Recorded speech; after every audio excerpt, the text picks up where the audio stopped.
लाख मेले तरी चालतील, पण लाखाचा पोशिंदा जगला पाहिजे. अक्षरशः या म्हणीप्रमाणे म्हणजे जे राजे शिवछत्रपती यांच्याबद्दल आपण नेहमीच उच्चार करतो आणि शिवाजीराजे हे जगावे म्हणून किती जणांनी प्रयत्न केले, किती म्हणजे निष्ठावंत कार्यकर्ते होते. त्यांनी आपल्या जीवावरती म्हणजे आपला जीव सोडला, परंतु राजे वाचावे म्हणून प्रयत्न केले.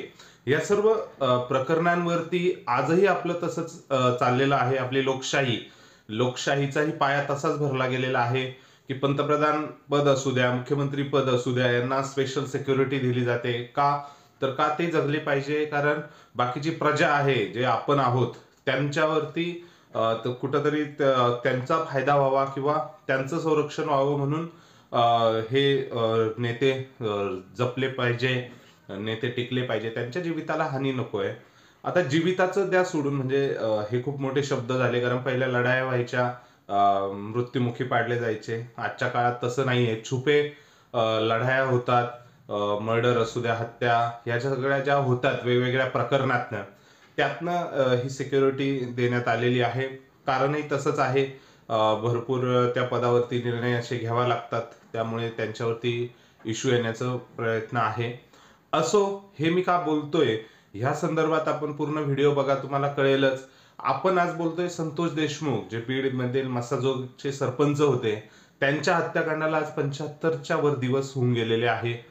75 दिवस झाल्यानंतर एक आरोपी फरार, बाकीचे जे अटकेत आहे त्यांच्यावर मकोका लागलेला, आणि महिन्याभरापासून फक्त सुनावणी सुनावणी सुनावणी चालू आहे. सुनावणी यासारखी की सीबीआय आणि पोलीस प्रशासन फक्त कोठडीची मागणी करतंय, आणि कोठडीच्या मागणीनंतर म्हणजे फक्त म्हणजे तपास चालू आहे. मोबाईलचा डाटा रिकव्हर असू द्या, या सगळ्या गोष्टी चालू आहेत.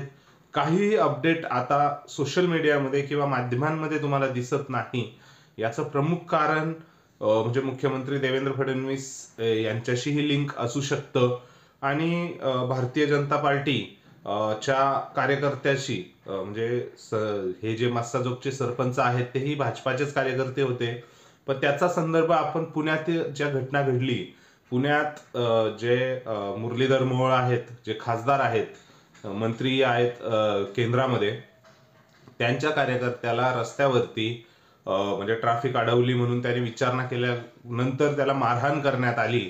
आणि त्यानंतर जे मुरलीधर मोहोळ दिल्लीवरनं पुण्यात आले, पुणे पोलिसांना त्यांनी प्रश्न विचारले, कारवाईचे आदेश दिले, आणि त्यानंतर जी कारवाई झाली म्हणजे गजा मारणे, ज्यांच्यावरती मकोका, ज्यांना अटक करून मकोका लावण्यात आली, जी मारणे गँग आहे असं म्हणतात, त्या संदर्भात, आणि संतोष देशमुख प्रकरण आहे त्या संदर्भात ज्या लिंकेजेस आहे त्या आपण या व्हिडिओद्वारे जाणून घेण्याचा प्रयत्न करणार आहोत.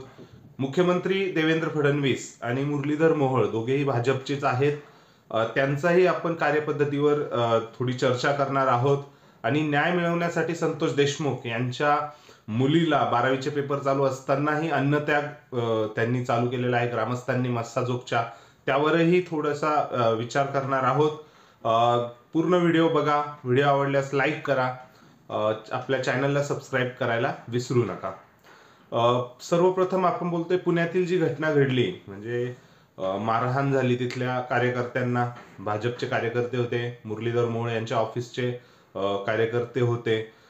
त्यानंतर मुरलीधर मोहोळ दिल्लीला होते, पुण्यात आले, त्यांनी पोलीस प्रशासनाला सूचना दिल्या, आणि त्यानंतर पोलीस प्रशासनाने जी कारवाई केली ती कारवाई अत्यंत योग्य आहे, अत्यंत कळकळीची म्हणजे कार्यवाही होती, आणि त्याचा खरंच खूप सार्थ अभिमान आहे प्रत्येकाला. कारण ज्या लोकांनी हाणलं, मारहाण केली, त्या म्हणजे गजा मारणे यांची टोळी असं बोललं जातं, आणि त्याच्यावरती गजा मारणे यांनाही अटक करण्यात आली आणि त्यांच्यावर मकोका लावण्यात आला.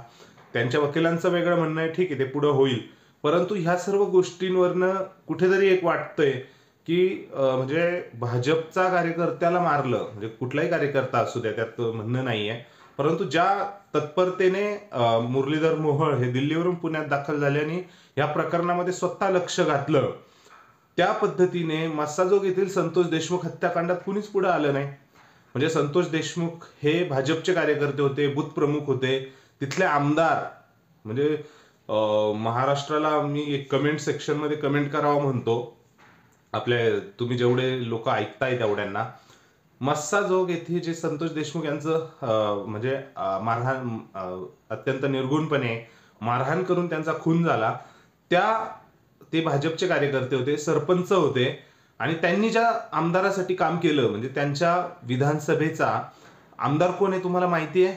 जर माहित असेल तर कमेंट सेक्शन मध्ये कमेंट करा.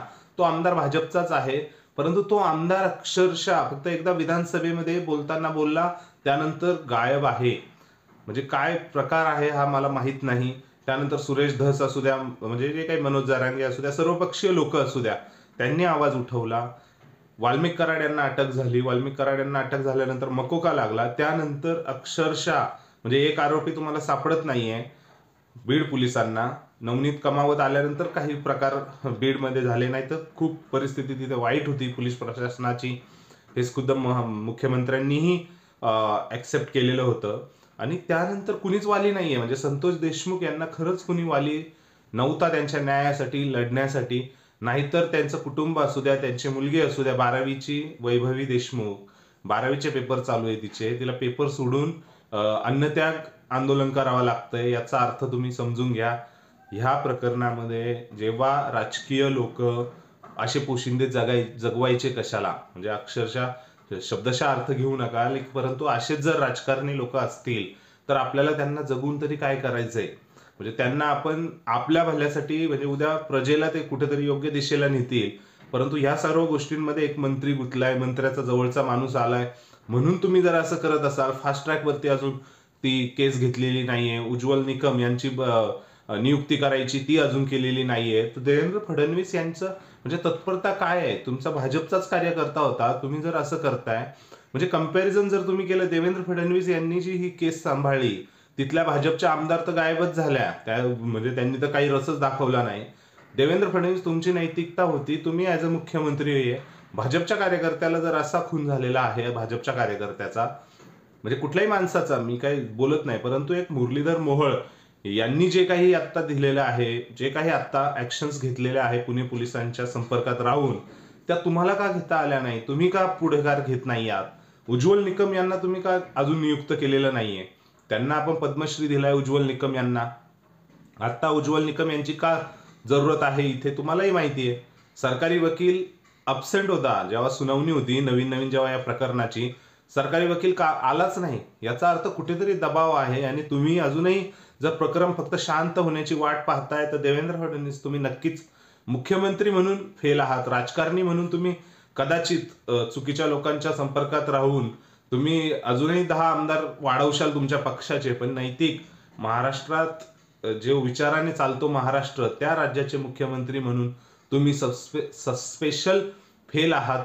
तुम्हाला कुठेही म्हणजे याचा फायदा होणार नाही. फक्त राजकारणी तुम्हाला मतं पाडून घेणं, मतपेटी जुळवणं, याच्यावरती होईलही फायदा तुमचा, परंतु नैतिकता जो महाराष्ट्राचा विचार होता त्या विचारांमध्ये तुम्ही पुढे जाणार नाही. आणि तो विचारच तुम्हाला भविष्यात कुठेतरी चांगल्या ठिकाणी नेऊन पोहोचवेल.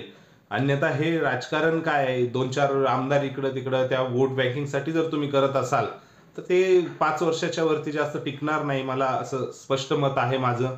म्हणजे संतोष देशमुख यांच्या कुटुंबियांना आणि ग्रामस्थांना अन्नत्याग करावा लागतोय या 2 मागण्यांसाठी, की फास्ट ट्रॅकवर घ्या आणि उज्ज्वल निकम यांची हे करा, नियुक्ती करा. तर खरंच खूप शर्मेची बाब आहे. तुम्ही अद्यापही काही बोललेला नाहीये, म्हणजे मुख गिळून बसतं तसं बसलेलं आहात. प्रकरण फक्त शांत होण्याचे तुम्ही वाट पाहताय की काय असंच वाटायला लागलेलं आहे. आपण जे पुण्यात जी घटना घडली मुरलीधर मोहोळ यांच्यावरती एक नवीन व्हिडिओ बनवणार आहोतच. त्यासाठी चॅनलला सबस्क्राईब करा. आणि या व्हिडिओमध्ये तुम्हाला काय वाटतंय, व्हिडिओमध्ये जे आपण प्रश्न उपस्थित केले त्याबद्दल कमेंट सेक्शनमध्ये कमेंट करून नक्की कळवा. व्हिडिओ आवडल्यास लाईक करा. धन्यवाद.